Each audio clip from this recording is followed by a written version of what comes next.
할렐루야 샬롬하고 우리 인사합니다. 할렐루야 샬롬 샬롬 샬롬 샬롬 샬롬 샬롬. 하나님 사랑합니다. 여러분 주 안에서 사랑합니다. 다 응하였더라. 오늘 본문의 그 중심이 로드스 굿 프로미스, 약속을 응하게 하시는 하나님. 우리 9시 예배도 그렇고 마태복음 마지막 장 28장 말씀, 내가 너희를 제자 삼았으니 가서 전해라. 그리고 내가 너와 함께 하시겠다고 말씀하셨죠. 오늘도 야훼께서 이스라엘 족속에게 말씀하신 선한 말씀이 하나도 남음이 없이 다 응하였더라. 여호수아 21장 3절에서 45절 말씀입니다. 우리나라 사람들 명절 돌아오면 이제 좀 더 있으면 이제 추석이 또 좀 돌아오죠. 모이면은 잘 먹는 대신에 친척들이 많이 모여가지고 제일 많이 하는 게 뭐예요? 잘 놀다가 싸워요. 네가 잘했니 내가 잘했니, 옛날에 어땠는데 막 이래가면서, 그죠? 성경이 우리에게 마음을 편하라 그러죠. 저는 예수 믿어서 구원받았습니다. 요한복음 3장 16절 너무나 잘 아시죠? 하나님의 세상을 이처럼 사랑하사 독생자를 주셨으니 이는 그를 믿는 자마다 멸망치 않고 무엇을 얻게 하려 하심이라? 영생을 얻게 하심이라. 예수를 믿어 하나님의 자녀가 되었습니다. 요한복음 1장 12절에 영접하는 자 곧 그 이름을 믿는 자들에게는 하나님의 자녀가 되는 뭐를 주셨어요? 권세를 주셨다고 하죠. 빌립보서 3장 20절에 예수 믿어 천국 백성이 되었습니다 라고 고백합니다. 우리 시민권은 어디 있어요? 하늘에 있는지라. 거기로부터 구원하는 자 곧 주 예수 그리스도를 기다리느니 하나님께서 우리에게 선물로 오셨죠. 시편 118편 24절에 이날은 야훼께서 정하신 것이라 이날에 우리가 즐거워하고 기뻐하리로다. 이렇게 말씀합니다. 아까 그 묵상에 나와도 좀 길었지만 여러분들이 혹시 뭔가를 더 좀 깨달으셨으면 하는 마음으로 길게 나오고 있는 것을 그냥 봤습니다. 하나님의 말씀이 생명이고 하나님의 말씀이 하나님 자신이죠. 말씀이 육신이 되어서 우리에게 오셨다고 그랬어요. 디모데후서 3장 14절에서 17절에도 그러나 너는 배우고 확신한 일에 거하라. 말씀을 우리가 묵상하는 게 굉장히 중요합니다. 묵상을 못하면 읽기라도 입술로 고백이라도 하면서 어떤 마음으로 말씀대로 그대로 이루어지리다 하는 마음의 그 기원, 기도를 하시면서 읽으시기 바랍니다. 너는 내가 누구에게서 배운 것을 알며 또 어려서부터 성경을 알았나니 성경은 능히 너로 하여금 그래서 예수 안에 있는 믿음으로 말미암아 구원에 이르는 지혜가 있게 한다고 그래요. 믿음으로 말미암아 구원에 이르는 지혜를 주십니다. 그래서 잘 아는 말씀이죠. 디모데후서 3장 16절에 모든 성경은 하나님의 감동으로 된 것으로 어떻게 되어 있어요? 교훈과 책망과 바르게 함과 의로 교육하기에 유익하다 이렇게 말씀을 합니다. 이는 하나님의 사람으로 온전하게 한다. 모든 선한 일을 행할 능력을 갖추게 한다 그러죠. 시편 119편 18절에도 눈을 열어 주의 법안에 있는 놀라운 진리를 보고 깨닫게 하소서 이렇게 얘기합니다. 내 눈을 열어서 주의 율법에서 놀라운 것을 하나님의 말씀을 묵상하고 읽고 듣다 보면 놀라운 진리를 깨닫게 되죠. 그래서 아주 감사하게 됩니다. 그리고 너무 기쁘죠. 아멘으로 순종을 하라고 그러죠. 고린도후서 1장 20절에 하나님의 약속은 얼마든지 그리스도 안에서 뭐가 돼요? 예가 된다고 하죠. 그러죠. 그런 말미암아 우리가 아멘하여 하나님께 영광을 돌리게 하느니라. 하나님께 영광을 돌리는 삶을 우리가 살아야 되겠죠. 마태복음 5장 16절에 이같이 너희 빛이 사람 앞에 비치게 하여 그들로 너희 착한 행실을 보고 하늘에 계신 너희 아버지께 영광을 돌리게 하라. 그런 삶이 저와 여러분의 삶이 되시기를 주님의 이름으로 축복합니다. 우리가 믿는 하나님은 처음과 나중이 되시고 뭐라 그러세요? 알파와 오메가가 되신다라고 말씀하죠. 뭐예요? 시작과 끝이신 하나님이다. 사람들 중에는 어떤 일을 시작했다가 끝을 내지 못하고 인생을 끝내는 사람들이 너무 많아요. 그렇습니다. 알지 못해요. 내가 어디가 끝일지 알 수가 있어야죠. 그래서 되게 이런 얘기를 하죠. 오늘이 마지막 날처럼 저는 삽니다. 오늘 하루를 후회 없이 열심히 최선을 다해서 시간을 아끼면서 살 뿐이다 라고 얘기들 많이 해요. 어떤 분은 열심히 개원했지만 시작도 못해보고 생각만 하다가 끝내는 분들도 있습니다. 하나님은 그런데도 처음도 되시고 나중도 되신다라고 말씀하죠. 시작도 되시고 끝도 되셔서 모든 것을 반드시 이루시는 신실한 분이시다. 오늘 본문 45절 말씀 우리 함께 합독합니다. 야훼께서 이스라엘 족속에게 말씀하신 선한 것이 하나도 남음이 없이 다 응하였더라. 하나님은 어떤 방법으로든 누구를 동원해서든 하다못해 그의 구약에는 특히 적국을 통해서 적장을 통해서도 하나님의 뜻은 분명히 이루신다. 오늘 성경 말씀에 하나님의 신실하심을 보여주시는 말씀을 하고 계시죠.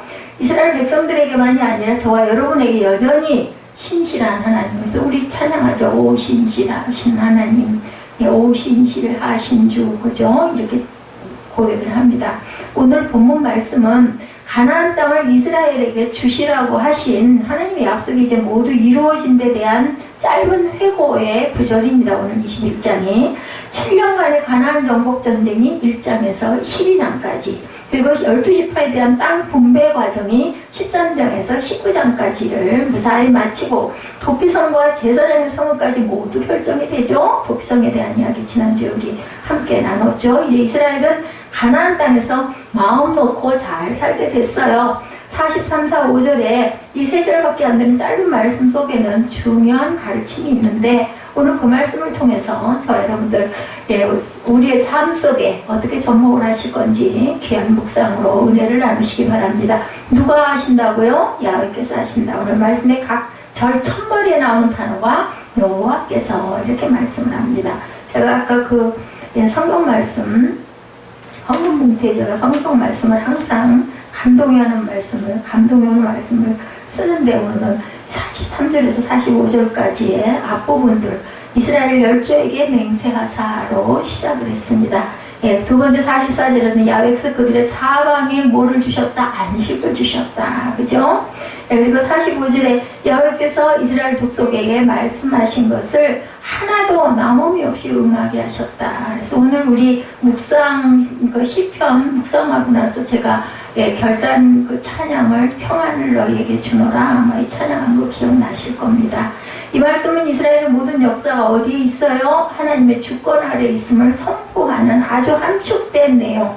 야훼께서 이스라엘의 열조에게 맹세하사 여호와께서 그들의 사방에 안식을 주사, 그리고 45절에 야훼께서 이스라엘 족속에게 말씀하신 선한 말씀이 하나도 남음이 없이 다 응했다라고 결론을 내리고 계시죠. 세상의 역사는 누구의? 하나님의 주권에, 하나님의 손 안에, 이 손 안에 있어이다 하고 그 전에 어떤 누군가 탤런트가 그거 제약회사 선전을 했던 것처럼 항상 그 생각이 납니다. 하나님의 주권이란 하나님만이 하나님이라는 절대적 신앙에서만 있을 수 있는 표현이다. 우리가 살아가는 거, 우리나라 조금 있으면 8.15가 3.15, 그죠? 오늘 12일이니까, 그죠? 그런데 그 해방도 하나님이 허락하셨기 때문에 우리 민족이 해방이 되었습니다. 주권이 든든하면 국가가 견고합니다. 그렇죠? 하나님의 주권을 인정하는 믿음이 든든하면 절대로 믿음이 흔들리거나 무너지지가 않고 견고하게 서서갑니다. 흔들림 없는 견고한 믿음에 저와 여러분 되시기 바랍니다. 하나님 모든 것을 주관하신다는 확신만 분명히 있다면 절대로 흔들릴 이유가 없습니다. 그런데 우리 마음은 계속 파도가 치죠. 어려운 상황이 되거나 뭔가 좀 염려가 되거나 하면 자꾸 그게 두려움으로 와서 다가옵니다. 그걸 내가 어떻게 할 수가 있을까? 이런 마음이 자꾸 들게 되죠. 모든 것을 주관하시는 하나님은 어떤 하나님? 창조의 하나님이십니다. 모든 만물의 조물주가 되시는 하나님이 우리를 지으셨어요. 지으신 뜻이 분명히 또 있는 거죠. 조물주라는 뜻은 여러분들 잘 아시죠? 천지 만물을 만드시고 주재하시는 신 하나님이죠. 더 그레이터하고 나타나 있습니다. 온 세상을 만드신 하나님, 하나님께서 모든 주권을 행하신 첫 번째 일이 뭘 만드셨어요? 세상을 만드셨죠. 하나님의 마음대로, 하나님의 뜻하신 대로, 그리고 하나님의 형상대로, 하나님의 방법에 따라서 세상을 지으셨다라고 나타나 있습니다. 하나님이 지으신 우주는 통일되어 있다. 코스모스라고 얘기를 하죠. 우주로 번역이 됩니다. 코스모스라는 말은 통일을 이루고 있다는 뜻도 가지고 있습니다. 코스모스라는 뜻은 모든 우주는 어떻게 질서 있게 조화를 이루며 존재합니다. 벌써 조금 달라요. 바람이 좀 다르더라고요. 제가 밤에 나가보니까 새벽에도 조금 제가 7시 조금 넘어가지고 교회를 나섰는데 나가지고 주차장 가면서 보니까 살랑살랑 부는 바람 속에 가을 냄새가 조금 나더라고요. 예, 저는 그게 느껴지더라고요. 뜨거운 바람이 아니라 약간 살랑한 바람이 붑니다. 아주 이렇게 전혀 조금도 오차가 없이 계절은 옵니다. 계절 오는 건 여러분들도 안 믿는 분이 안 계실 거예요. 이 여름이 계속되지는 않잖아요. 우린 열대지방이 아니기 때문에. 그리고 우리가 작년에도 그 전에도 10년 전에도 봄, 여름, 가을, 겨울이 왔던 것을 알아요. 그렇기 때문에 얼른 여름아 가라, 빨리 가을아 와라 기다립니다. 그러면서도 하나님이 계시고 하나님이 역사하시고 하나님이 섭리하시고 하나님이 저와 여러분을 먹이시고 입히시고 이끌고 가신다라는 것에 대해서는 특별히 뭘 그래 내가 노력하고 수고한 만큼이지 뭐 그리고 뭔가가 좀 잘 되면 아이고 어찌하다 보니 이렇게 잘 됐지 아이고 다행이네 아니면 아이고 재수가 없었네 이렇게들 생각을 하는 게 참 문제라는 거죠. 하나님의 손에 붙들려 있는 저와 여러분들이 되셔야 평안을 누리게 될 줄로 믿습니다. 그러므로 하나님은 모든 만물의 창조자이시고 지배자이시고 섭리자이시고 우리가 경배할 유일한 분이라는 것을 믿으시기 바랍니다. 하나님은 모든 역사의 주인이시고 모든 역사에 주관하고 나가시는 한 분 하나님이시다. 모든 공간을 주관하시고 흘러가는 시간까지도 당연히 주관하시는 분이죠. 해시계가 멈추기도 하고 뒤로 물르기도 하고 그죠? 예, 하늘 위에다 뭐를 붙들어 매나요? 태양을 붙들어 매는 사건도 보면은 구약에 보면 나타나죠. 그러므로 모든 역사는 사람의 이야기가 아니라 하나님의 이야기라고도 볼 수가 있습니다. 나라의 역사도 마찬가지죠. 하나님 모든 사람을 사랑하셔서 구원하시기 원하시고 방법을 만들어서 내시는 분이다. 멸망시키려고 하나님께서 공의 하나님이 아니라 회개하고 돌아오게 하려고 기다리고 계시는 하나님이시다. 왜냐하면 너희 그렇게 하는 벌받아 아까 어떤 그 자매 이야기 보셨는지 모르겠네요. 그 자매가 그렇게 방탕하게 살다 보니까 꿈을 꾼 거죠. 그 꿈이 분명히 하나님께서 아마 그 자매를 사랑하셔서 왜냐하면 기독교 집안에서 태어났다고 그러죠. 그 자매가 자랐다고 그러죠. 그러다 보니까 안타까워서 꿈으로 보여주시지 않았나. 그러고 나서는 그냥 하나님께로 완전히 돌아서서 너무너무 감사하게 사는 그 자매 모습을 보면서 예, 우리 예지와 사무엘도 한 번쯤은 그런 그 영상을 통해서 정말 내가 하나님께 더 가까이 가야겠구나 하는 소망을 좀 가졌으면 우리 사무엘은 아니겠지만 예지는 아마 그런 걸 보면서 예, 감동을 받지 않았을까 하는 생각을 합니다. 하나님은 독생자 예수님을 세상에 보내셨죠. 십자가에 피 흘림으로 사람들의 죄값을 치르게 하십니다. 로마서 6장 23절에 죄의 삭은 뭐라고요? 사망이요. 하나님의 은사는 그리스도 예수 우리 주 안에 있는 뭐라고 그래요? 영생이라고 말씀을 합니다. 사망과 영생이 없으면은 십자가가 필요가 없어요. 예, 기독교가 있을 필요가 없습니다. 그래서 누구든지 저를 믿으면 멸망치 않고 구원의 길로 가리라고 말씀을 하죠. 요한복음 14장 6절에도 증거합니다. 예수께서 이르시되 내가 곧 길이요 진리요 생명이니 나로 말미암지 않고는 아버지께로 올 자가 없다고 말씀을 해요. 그것이 하나님의 최고의 사랑의 표현입니다. 누가 통로예요? 예수 그리스도가 통로세요. 그 통로를 우리가 잘 따라와야 됩니다. 우리가 어디 그 터널 나갈 때 어떻게 해요? 그 터널을 얼른 통과를 해서 나가야만 바깥으로 나오잖아요. 그죠? 그런 것처럼 그 통로를 우리가 잘 따라가야겠다. 하나님의 은총의 날개 아래 우리가 살면 그 삶은 진정한 복된 삶이 된다. 아까 그 분이 아마 목사님 같아요. 그죠? 되게 말씀을 묵상하면서 귀한 걸 깨달았다고 얘기하시는 분이 참 행복이 있다라고 마지막에 그렇게 얘기하는 거 저도 동의합니다. 저는 설교하면서 생예배를 준비하다 보니까 매일매일 그죠? 예배를 입술로 고백을 하고 하루에 2편 이상의 말씀을 묵상을 해서 설교를 만들고 꾸미고 가다 보니까 그냥 저절로 하나님의 은혜가 얼마나 감사한지 거기에 이제 듣는 성도들이 많으면 좋겠는데 그렇지 못한다 할지라도 하다못해 그죠? 너라도 믿음의 길을 온전히 따라가라는 하나님의 은총이고 하나님의 선물임을 저는 너무 할 말이 없습니다. 너무 감사한 거죠. 그래서 하나님이 함께 하신다는 분명한 믿음을 가지고 우리가 살아가야 되겠는데 특히 어떨 때 역경 속에서 그죠? 고난 속에서 어려움 속에서도 담대하게 나아가야 된다. 하나님께서는 죽이는 하나님은 아니에요. 죽이시는 마음이 오면 그것은 사단이다. 그리고 살리는 영이 내게 임해서 용기가 생기고 소망이 생기고 그리고 어떤 힘이 생기고 뭔가 나도 모르는 어떤 분명히 이거는 하나님께서 이루실 거야. 하나님께서 보시고 해결하실 거야. 이런 마음이 생기면 성령께서 주시는 마음이란 게 여러분들 아시죠? 하나님의 사람으로 우리가 살아가야 된다. 창세기에 누가 요셉이 꿈꾸는 거자라고 하죠. 요셉의 어머니 여러분 잘 아시지만 라헬입니다. 그죠? 야곱이 사랑했던 아내죠. 요셉의 어머니 라헬은 동생 베냐민을 낳다가 세상을 떠나요. 창세기 35장 18절에 나오죠. 베냐민이라는 뜻이 사실은 좋지 않은 뜻이에요. 엄마가 아기를 낳다 죽는다라는 뜻을 갖고 있습니다. 그래서 요셉과 베냐민은 이복 형제들 그 틈에서 성장을 합니다. 얼마나 희생을 많이 받았어요. 게다가 또 요셉에게는 또 아버지가 너무 편애를 하는 바람에 야곱이 편애를 해서 채색 옷을 입히죠. 다른 형제들에게는 그 옷을 안 입히는데 요셉에게만 특별히, 그러니 얼마나 미움을 받았겠어요.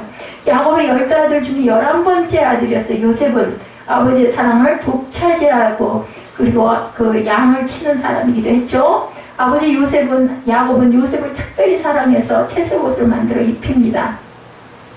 채색 옷이라는 것은요, 왕족이나 족장의 후계자들이 입는 아주 귀한 옷이었다고 합니다.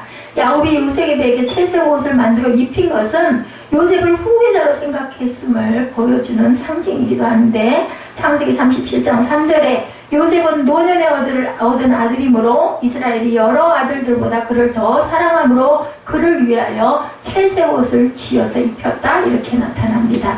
왜 야곱의 11번째인 요셉을 특별히 사랑하는지에 대해서는 정확하게 나타나지 않아요. 야곱 같은 경우에는 하나님께서 더 사랑했다, 그죠? 작은 자가 큰 자가 작은 자를 섬길 것이다. 그 태중에 있을 때부터 하나님이 이런 그 감동을 리브가에게 주었는데, 여기 요셉을 특별히 사랑했던 야곱의 내용에 대해서는 성경에 나타난 부분은 없습니다.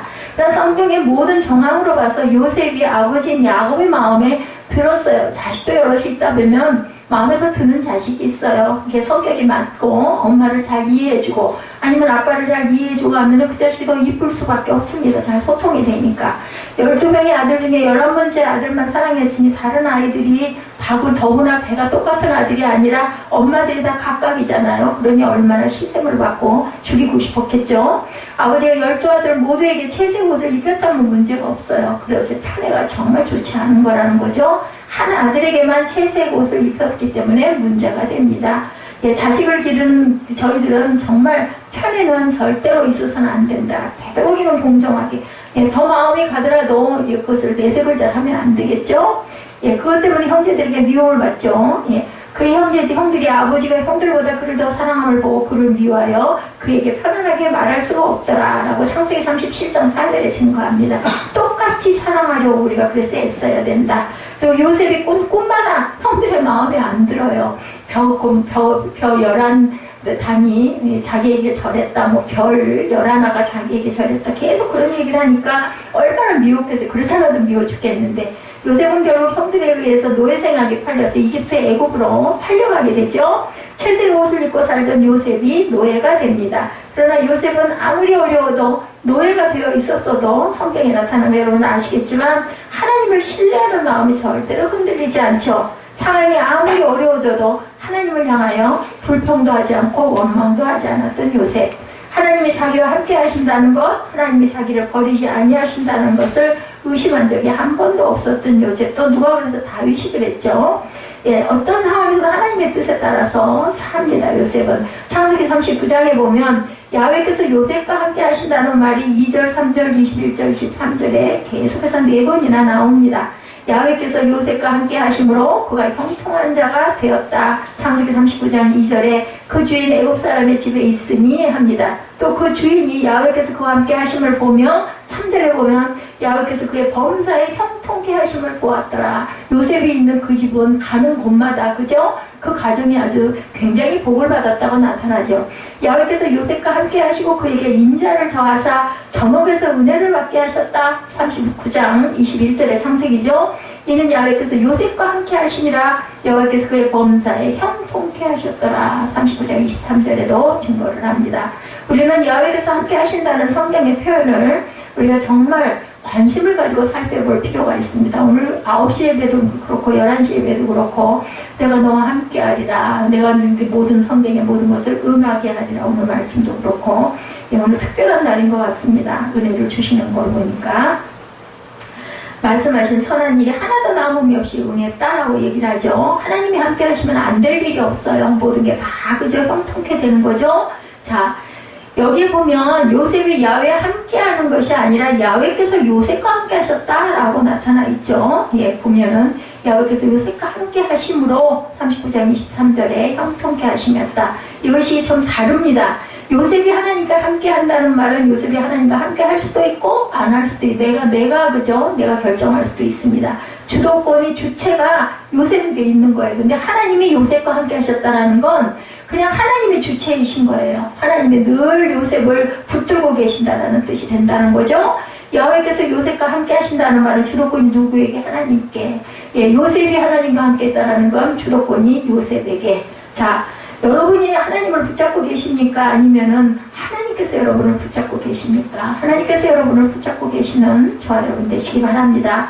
우리가 하나님을 붙잡고 살 수도 있겠지만 우리가 하나님을 붙잡고 사는 데는 한계가 있죠? 인간의 한계가 있습니다. 정말 열심히 붙들고 가다가도 때로는 좀 솔직히 말해서 마음속에서 갈등도 있고 염려도 있고 그죠? 흔들릴 때도 있고 그렇지만 하나님께서 우리를 붙잡고 가시면 능치 못함이 없으시겠죠? 내가 너를 이끌고 갈 거야 하면은 그건 끝까지 이루시는 거죠. 계획하신 것을 이루기까지는 절대로 떠나지 않는다라는 거죠. 좋은 일 있고 건강하고 승진하고 합격하고 잘 되면 보통 사람은 내가 하나님께 기도했더니 응답하셔서 잘 됐네. 아이고 감사해라. 이렇게 얘기를 해. 나 이제 계속 기도할까. 너무너무 기분이 근데 언제 그래요? 초신자 때 이런 일들이 많이 일어납니다. 기도하면 꼭 그대로 되거든요. 그러니까 또 기도하게 또 되고 또 기도하게 됩니다. 근데 문제는 안 될 때가 문제입니다. 아무리 믿고 기도해도 건강이 회복되지가 않고 일도 잘 안 되고 승진도 바라고 그렇게 기도하고 뭐 헌금도 특별 헌금도 신고 열심히 했는데도 제대로 거꾸로 되는 일들도 많습니다. 하나님께 기도해도 소용없네. 이거 내가 믿음 생활 계속 해야 돼? 뭐야 똑같아. 세상 사람들만도 못해. 괜히 교회 나가서 예배 드리려고 힘만 들고 헌금 드리고 또 봉사하느라고 번거롭고 복잡하고 이거 뭐하러 해? 이런 생각을 많이 하죠. 요셉처럼 어려운 일만 반복하여 생기게 되면 그냥 어떻게 할까요? 주랭랑을 놓고 도망가기가 일수겠죠. 보통 사람은 자기가 붙잡았던 하나님을 그냥 놓고 걸음아 날 살려라 하고 되돌아가거나 아니면 다른 종교를 믿게 되는 경우도 있습니다. 참된 신앙은 손만 내밀 하나님을 붙잡는 삶이 아니라 온몸을 맡기고 살아가는 삶이 되어야 되겠다.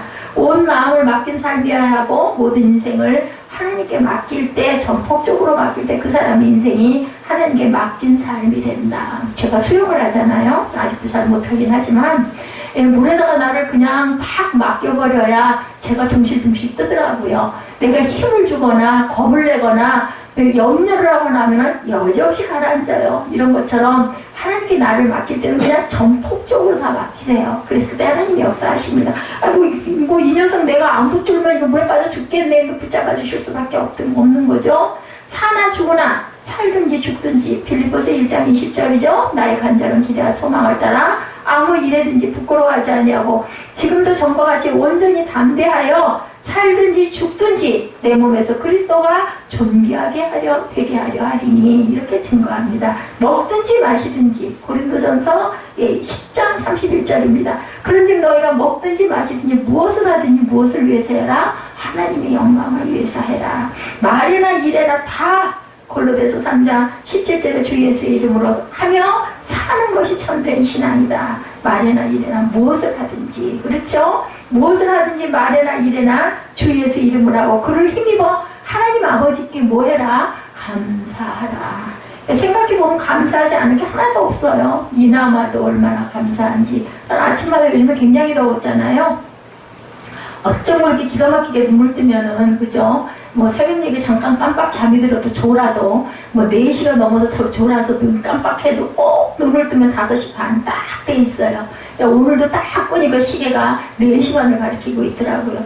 참 감사하다. 어쩜 그렇게 그 시간에 그렇게 일어날 수 있게 해주시나. 뭐게 하듯 하라, 죽게 하듯 하라. 우리 마음이 그래야 합니다. 참된 신앙은 성공과 실패에 상관이 없어야 참된 신앙입니다. 건강과 아픔에 상관이 없죠. 참된 신앙을 가진 사람은 범사에 감사하며 살게 되는 거, 그죠? 자동차가 뭐 어디서 그 신호를 위반하고 와가지고 앞에서 와서 들이받았어요. 받았는데, 그죠? 옆에 있는 아이 대개는 조수석을 잘 들이받거든요. 보면서 조수석이 굉장히 위험하다고 그래요. 근데 조수석에 있는 아이가 아무렇지도 않니 얼마나 감사하고, 그리고 내가 조금만 다쳤으니 얼마나 감사하고, 그죠? 이게 감사의 기도입니다. 아이고 재수가 없어가지고 왜 거기서 중앙선을 뛰어들어와가지고 하필이면 내 차를 받을 거야. 그게 아니라 아이고 하나님 지켜주셨네, 얼마나 감사한가, 그죠? 합력하여 선을 이루시는 하나님을 우리가 믿을 때 우리 입술에서는 감사가 절대로 끊어지지가 않는다. 그래서 하나님께 기대하며 기도하고 기다리며 살아가게 된다. 내가 하게 되면 너 한번 해봐 그러고 놔둔다 그러죠. 근데 내가 못하고 아무것도 못해가지고 다 손을 놓고 순종하고, 그죠? 고개 숙일 때, 하다못해 배추가 절을 때도 보면 배추가 안 절어 있을 때는 아무리 버무려도 제대로 버무려지지가 않잖아요. 숨이 죽고 나야 새빨갛게 잘 물이 듭니다. 이런 것처럼 우리 사람도 많이 죽어야 돼요. 하나님 앞에서. 근데 잘났다고 고개 뻣뻣이 치켜들면 그만큼 오래 걸린다는 거. 그런 삶의 결국을 가리켜서 본문에서는 형통, 우리가 형통이라는 단어 참 좋아합니다. 다 응하였더라 같은 말입니다. 이렇게 한다고 표현하죠. 수많은 어려움과 싸움과 오랜 세월이 걸렸어요. 21장까지 지금 올 때까지 아까도 제가 설명을 했지만은 아무것도 사실은 주신 게 아니라 입으로만 제비를 뽑았지만 땅은 그대로 적군의 손에 있었죠. 그런데 그것을 차지할 때까지 여러 가지 고비고비가 얼마나 많았겠습니까? 그것을 다 극복하고 난 다음에 이제는 모든 것이 다 응하여서 형통하게 되었다. 도피성까지 준비가 다 됐습니다. 이제는 땅 분배도 끝났고 그 땅도 점령했고 거기 들어가서 안락하게 살 수 있는 상황이 됐다는 거죠. 하나님께서 결국에는 약속하신 것을 다 이루었다라고 얘기합니다. 그래서 우리의 삶도 이 모든 것이 이루어졌다라는 간증이 마지막에 되시기를 주님의 이름으로 축복합니다. 시편 127편에 보면 하나님의 도움이 없이는 우리의 범사가 말씀하시는 모든 것들이 헛사라고 말씀하고 있습니다. 가정을 세우는 분 누구세요? 하나님이시죠. 야훼께서 집을 세우지 아니하시면 세우는 자의 수고가 헛되다. 시편 127편 1절입니다. 여러분의 집을 세우려면 우리가 세우려고 하면 안 되고 모든 것을 주관하시는 하나님께 맡겼을 때 하나님께서 우리의 집을, 우리의 가정을 세워주신다. 나라를 세우시는 분도 하나님이다. 8.15 광복절이 공토 다가오지 않습니까? 그 해방을 주셨으니까 우리가 나라를 찾았지 않습니까? 이것도 하나님이 하신 거죠. 그래서 야훼께서 성을 지키지 아니하시면 파수꾼의 경성함이 헛되도다. 127편 1절에도 이렇게 말씀합니다. 사업을 하게 세우시는 분도 하나님이다. 우리 에스더 전사님 직장에 사장님이 지금 조금 삐끗 생각을 잘못해가지고 굉장한 어려움을 겪고 있어요. 예수를 믿으시면 얼마나 좋았을까 하는 생각을 제가 참 많이 합니다.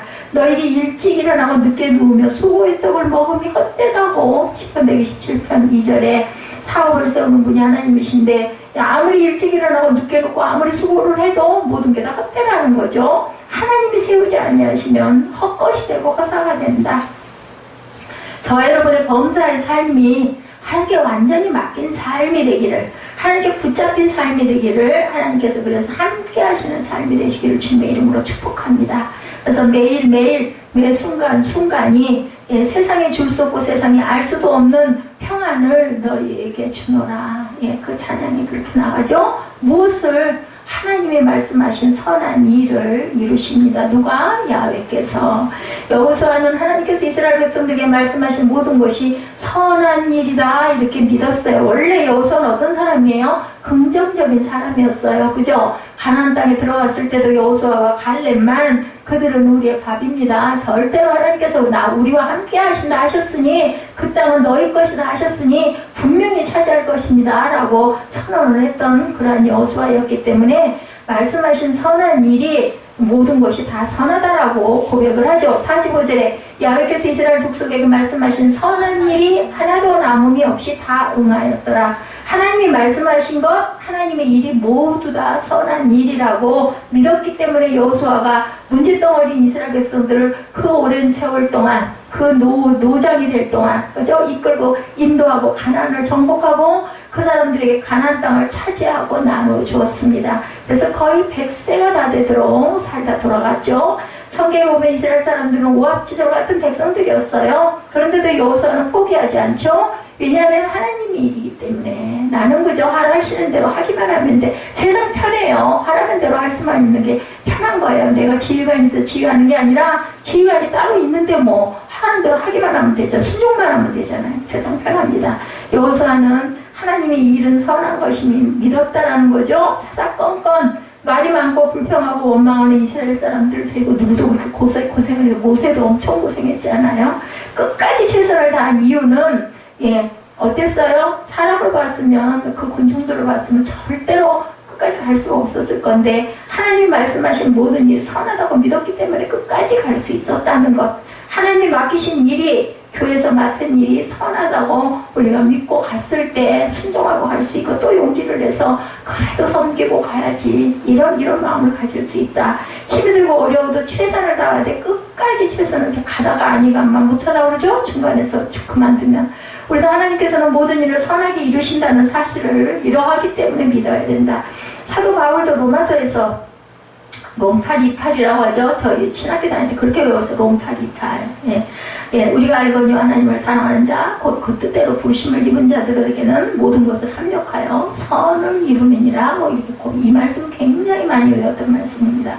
본문에 나오는 하나님께서 말씀하신 선한 일이란 43절 말씀대로 하나님은 약속을 지키시는 하나님이시기 때문에 이스라엘에게 주시겠다고 약속한 모든 땅을 주셨죠. 하나님은 가나안 땅을 주시겠다고 아브라함에게 창세기 12장 1, 2절에도 증거되어 있습니다. 이삭에게는 창세기 26장 2, 3절에 야곱에게는 28장 13절에 이렇게 증거되어 있는데 그 후에는 계속해서 이스라엘에게 계속 얘기합니다. 그 땅을 내가 너에게 주겠노라. 너에게 주겠노라. 아브라함에게 이르시되 창세기 12장 2절이죠. 10장 1절에 보면 너는 너의 본토 친척 아비집을 떠나 내가 네게 지시할 땅으로 가라. 내가 너로 큰 민족을 이루어 내게 복을 줘 내 이름을 창대케 하리니 너는 뭐가 된다? 복의 근원이 될지니라고 말씀을 하고 축복하셨습니다. 축복 이거 굉장히 중요해요. 여러분들 서로가 서로에게 남편이 아내에게 아내가 남편에게 많은 축복하시기 바랍니다. 그 축복이 누구에게로 돌아와요? 내게로 돌아오고 내 가정에 돌아온다라는 거. 우리는 만날 때마다 제가 여러분에게 안수해드리며 축복 기도를 해드리는 건데 여러분도 저에게 축복을 해주시기 바랍니다. 서로에게 축복을 해줬을 때 그 축복까지 곱빼기로 내게 복이 돌아온다는 걸 믿으시고 입술로 고백하시는 저와 여러분 되시기를. 돈 안 들잖아요. 이왕이면 축복을 하면 얼마나 좋겠어요. 그죠? 그러다 보면 미운 것도 부족한 것도 그냥 이쁘게 변합니다. 그리고 솔직히 말해서 여기 있는 저희 성도님들 뭐 잘 되시면 다른 사람보다 더 기뻐할 사람들이 우리들 아닌가요? 솔직히 뭐 흉허물이야 다 있지만 뭐 잘 돼봐요. 바깥에 있는 사람보다 우리가 더 기쁘지 않겠습니까? 여호와께서 이상하게 나타나 가라사대 애굽으로 내려가지 말고 내가 네게 지시하는 땅에 거하라. 창세기 16장 2절에도 말씀하죠. 이 땅에 유하면 내가 너와 함께해서 네게 복을 주겠다고 말씀을 합니다. 내가 이 모든 땅을 너와 내 자손에게 주겠다고 그래요. 너뿐만이 아니라 내 자손에게. 내가 내 아비 아브라함에게 맹세한 것을 이루겠다고 말씀하죠. 26장 3절에 창세기. 또 본즉 야훼께서 그 위에 서서 가라사대 나는 야훼니 너희 조부 아브라함의 하나님이요 이삭의 하나님이라. 너는 땅을 내가 너와 내 자손에게 주겠다. 28장 13절에도 증거합니다. 이 약속은 이스라엘 백성들의 끊임없는 불순종과 불평에도 불구하고 오랜 세월이 흘렀어도 조금도 변하지 않았다. 왜냐하면 하나님은 그렇게 작정을 하셨기 때문에. 근데 복을 주시는 과정에서 그냥 복만 주셨어요? 아니잖아요. 야단도 주셨잖아요. 환난도 주시고, 그죠? 어려움도 주시고, 그걸로 인해 통해서 다시 회개하고 하나님을 찾도록 부르시기도 하고, 그죠?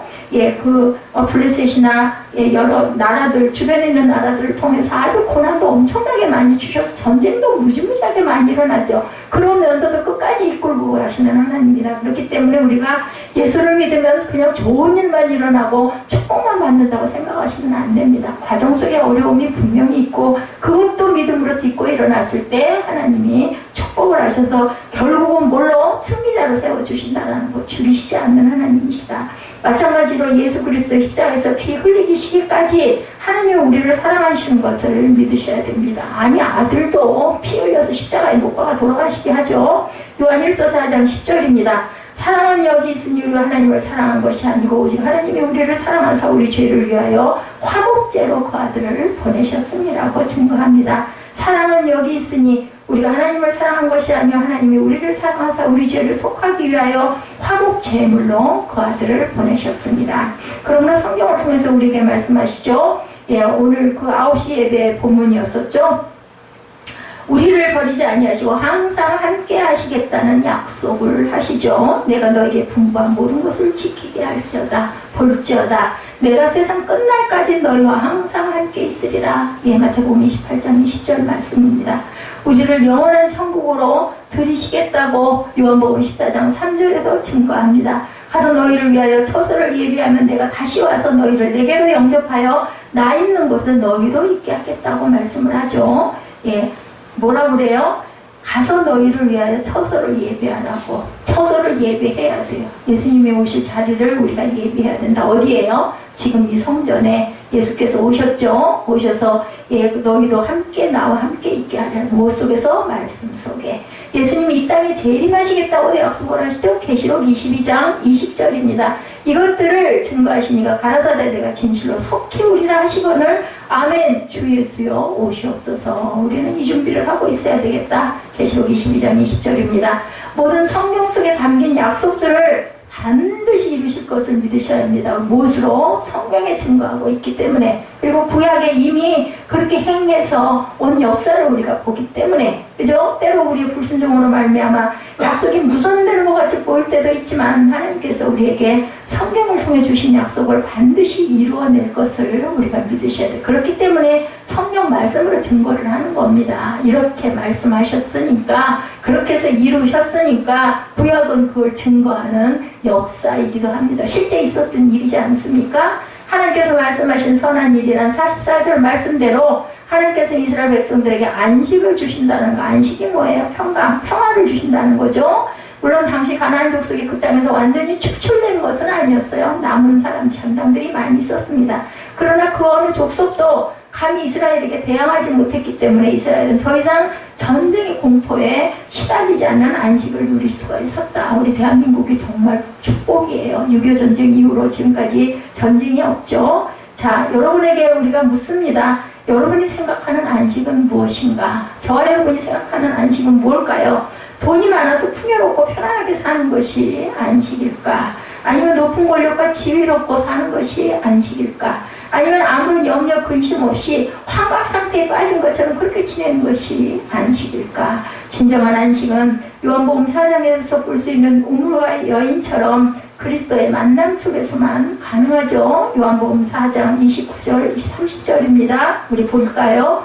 요한복음 4장 29절 30절 찾으신 분들 함께 읽어보죠. 내가 행한 모든 일을 내게 말한 사람을 와서 보라. 이는 그리스도가 아니냐 하니, 이렇게 나타납니다. 30절에 그들이 동네에서 나와 예수께로 오더라. 오는 사람은 다 구원받은 거예요. 자, 마태복음 11장 8절에 진정한 안식은 하나님의 부르심에 응할 때 가능하다는 것을 우리가 알게 됩니다. 마태복음 11장 28절이죠. 수고하고 무거운 짐진 자들아 다 내게로 오라. 내가 너희를 쉬게 하리라. 이렇게 함으로 인해서 무엇을? 안식을 얻습니다. 우리는 오늘 하나님께서 통치하시는 영역 안에 머물 때, 하나님의 나라를 이루며 살 때 세상에 어떤 위협도 침범치 못하는 절대 평안을 누릴 수가 있다는 것. 요한복음 16장 33절이죠. 이것을 너에게 이르면 너희로 내 안에서 평안을 누리게 하려 하니라. 세상에서는 너희가 환난을 당하나 담대하라. 내가 세상을 이기었노라 하신다고 말씀합니다. 하나님께서, 주님께서 내가 세상을 이겼기 때문에 너희는 담대해도 된다라는 거죠. 어린아이가 마음대로 지낸 것 같지만 엄마 눈 안에 있을 때, 엄마의 통찰이 있을 때 안전하고 편안한 거죠. 그 아이는 안전함을, 안식을 느낍니다. 가끔가다 놀다가 신나게 애들하고 섞여 놀다가도 뭐해요? 저도 지금도 기억이 나면 힐끗힐끗 뒤돌아봐요. 왜 돌아봐? 엄마가 있나 없나 보고 확인하려고. 엄마가 있으면 더 신나게 놀죠. 상관없어요. 엄마가 가자고 붙잡아도 뭐 뿌리치고 막 지하고 싶은 대로 놀아요. 근데 만약에 엄마가 안 보였다, 쳐다보면 안 보였다, 우왕 울고 뛰어옵니다. 뒤돌아서 엄마 없어졌다고. 이런 우리들이 다 하나님의 눈 안에는 우리가 이런 자녀입니다. 그것이 안전한 것이고, 그때가 제일 행복한 것은 엄마가 내 눈 안에 있을 때, 우리 눈 안에 하나님이 계실 때, 하나님의 눈 안에 우리가 있을 때, 하나님의 놀이터 안에 우리가 있을 때, 안 돼, 못 먹어, 아무리 먹으려도 안 줄 때, 그때가 완전한 평안인 것처럼 하나님의 말씀 안에서 하나님의 뜻 안에서 하나님의 통치를 받으며 사는 사람이 참 평안을 누리며 사는 사람임을 우리가 믿고 가야 됩니다. 하나님께서 말씀하신 선한 일이란 또는 44절 말씀대로 하나님은 대적이 없게 하신 분이다. 본문에 모든 대적을 그의 손에 붙이셨다라고 말씀을 하죠. 하나님께서 이스라엘을 사랑하셨기 때문에 대적이 없게 하신 것처럼 하나님께서는 오늘도 우리를 사랑하시되 끝까지 사랑하시고 이기게 하신 분이라는 것을 믿고 가야 되겠다. 어떤 환경에서도 하나님은 우리를 사랑하시는 그 사랑을 끊지 않는다고 말씀하세요. 로마서 8장 35절에서 37절에 바울은 누가 우리를 그리스도의 사랑에서 끊으리요? 환난이나 공고나 핍박이나 기근이나 적신이나 위험이나 칼이라 기록된 바 우리가 종일 줄을 위하여 죽임을 당케 되며 도살할 양같이 여김을 받았나이다 함과 같으니라. 그러나 이 모든 일에 우리를 사랑하시는 이로 말미암아 우리가 넉넉히 이기느니라고 말씀을 누구로 말미암아 우리를 사랑하시는 이로 말미암아 넉넉히 이기느니라는 믿음을 가지시기 바랍니다. 믿고 구하신 것은 또한 받은 줄로 믿으시기 바랍니다. 하나님은 결국 믿음이 이기게 하시는 우리 찬양하죠. 믿음이 이기네. 우리 찬양 많이 하죠. 믿음의 사람이 승리하게 하시는 것을 우리가 믿어야 된다. 어떻게 다 응하였더라. 이렇게 응하도록 하나님께서 이루셨다. 우리가 살아가는 약속에 의해 질서가 유지되고 움직여서 가죠. 그 약속이 강제성을 띤 법일 수도 있고 양심은 판단에 호소하는 윤리일 수도 있고 오래도록 이어서 내려온 전통의 규범일 수도 있습니다. 중요한 것은 그 모든 것들이 약속이라는 게 중요해요. 법도 그죠? 약속이에요. 대한민국 국민하고 그죠? 헌법도 약속입니다. 그리고 또한 오랫동안 이어내놓은 전통 규범도 약속입니다. 윤리도 우리 마음의 판단, 양심적으로 너 양심 있어 그러잖아요. 알죠? 잘못된 걸 알죠? 이 모든 게 약속인데 약속이 잘 지켜지는 사회가 안정된 사회이고 좋은 사회입니다. 그러나 오늘 우리가 사는 세상은 약속이 결코 잘 지켜지지가 않더라고요. 보니까 많은 문제들이 일어나죠. 우리는 약속을 믿지 않는 세상에 살고 있기도 합니다. 도장을 많이 찍고 보증서를 작성해도 믿을 만한 근거를 아무리 많이 제시해도 그것을 더 이상 신뢰하지 않고 신뢰할 수도 없는 세상이 됐어요. 학교에서 성적 증명서를 발급받아서 영어로 번역해서 첨부해서 내면 되는데 미국 학교에서는 그런 일이 있었다고 합니다. 들고 들어가는 보내는 성적 증명서 나는 믿을 수가 없다. 학교에서 성적 증명서를 발급해서 봉투를 뜯을 수 없게 인봉해서 우편으로 보내라. 이런 일이 있었다고 합니다. 그러면 자기들이 직접 봉투를 뜯어서 확인하겠다. 들고 오는 거는 위조가 많기 때문에 믿을 수가 없다. 한국 사람들이 성적을 위조해서 제출한 적이 많았던 것 같습니다. 한국 사람들을 믿지 못하겠다라는 거죠. 개인적으로도 국가적으로도 그런 일들이 비일비재 일어난다는 걸 믿을 수가 없습니다. 대통령을 비롯해 모든 정치하는 사람들이 아무리 큰 소리를 쳐도 믿지를 않는다라는 거죠. 아무리 아니라고 해도 안 믿어요. 하도 거짓말을 많이 했기 때문에 믿을 수가 없다. 불신을 한다는 겁니다. 그러나 우리가 믿는 하나님은 변함이 없는 하나님이라고 말씀하시죠. 성경의 본래 이름은 약속, 계약이라는 뜻을 갖고 있습니다. 하나님께서 인간을 향해 약속해 주신 것을 기록한 것이 바로 성경입니다. 우리는 종종 우리 입장에서 우리 생각으로 우리 판단으로 속단할 때가 많습니다. 하나님의 약속을 믿지 못할 때도 많죠. 어렵고 괴롭고 눈물 나고 아프고 힘드니까 답답하고 그죠? 불평하고 원망하고 절망합니다. 하나님의 약속을 믿지 못하게 되기도 하고 믿지 못합니다. 그럴 때는 하나님은 하나님의 때에 하나님의 일을 이루신다는 거, 그게 바로 문제예요. 그 때를 알면 얼마나 좋겠어요. 근데 그것은 아들도 모른다고 그러셨어요. 그때는 하나님밖에 모르시는 것. 문제는 우리 마음이 문제죠. 하나님은 하나님의 때에 하나님 일을 하시는 것을 내 마음에 드는 때에 해달라고 우리는 계속 보채고 요청을 합니다. 그것이 안 되면 하나님을 원망하고 때로는 하나님을 떠나기도 하죠. 하나님께 붙잡혀 살면서 하나님의 뜻을 이루기를 우리는 기다리는 것보다는 세상 방법에 관심이 많은 우리가 문제라는 걸 우리가 깨달아 알아야 되겠다. 하나님의 때를 기다리는 것보다 조급한 우리의 마음을 따르려는 우리가 문제라는 것, 내가 문제라는 것을 알아야 되겠죠. 찬양 잘하죠. 하나님 한 번도 나를 실망시킨 적 없으시고 우리 고백합니다. 지나온 모든 세월을 돌아보아도 그 어느 것 하나 주의 손길을 안 미친 것 전혀 없네. 이렇게 찬양합니다. 오 신실하신 주. 신실하다는 건 뭔 뜻이에요? 절대 변함이 없는 주님이란 뜻이죠. 하나님 한 번도 나를 실망시킨 적이 없으시고 언제나 공평과 은혜로 나를 지키셨네. 오신실하신 주 내 너를 떠나지 않으리라 내 너를 버리지도 않으리라 약속하셨던 주님 그 약속을 지키사 이후로도 영원토록 나를 지키시리라고 나는 확신하네. 우린 이렇게 고백합니다. 하다못해 여러분들 이렇게라도 고백하시기 바랍니다. 찬양을 열심히 하십시오. 그냥 악보대로 찬양한 것이 아니라 저와 여러분의 신앙 고백이 되어야 합니다. 그 가사가 기도가 되어야 합니다. 뭐 우리 기도 집중해서 못할 수도 있지 않습니까? 뭐 그렇게 기도 영을 받으신 분들은 그냥 아주 뭐 하루 종일도 기도에만 매달리는 분도 있는가 하면 그런 걸로 너무 실망하고 절망하지 마십시오. 하나님은 때에 따라 늦은 비와 이른 비를 주십니다. 하나님 품 안에만 있으면 때에는 말씀의 은혜를 받아가지고 그게 너무 기쁘고 감사해서 일상에 그냥 감사하면서 할 때도 있고 때로는 어떤 환상을 통해서 알려주실 때도 있고 때로는 또 쉴 새 없이 그냥 기도하고 싶어서 열심히 기도에 매달려가 기도할 때도 있습니다. 이럴 때도 있고 저럴 때도 있고 이 모양 저 모양으로 하나님께서 우리에게 은혜 주시면 우리가 기뻐하시면 됩니다. 너무 거기에 강박관념 가지실 거 없어요. 이스라엘 백성들을 위해 크신 일을 이루신 하나님은 오늘 우리를 향해서도 변함이 없으신 하나님, 오신실하신 주 우리 이거 찬양 한번 찾았을 때 찬양하죠. 하나님 한 번 더 나를 이거 한번 찾아주시기 바랍니다. 그러므로 우리가 항상 기대하고 기도하고 기다릴 줄 아는 그러한 성숙한 저와 여러분들이 되시기를 주님의 이름으로 축원합니다.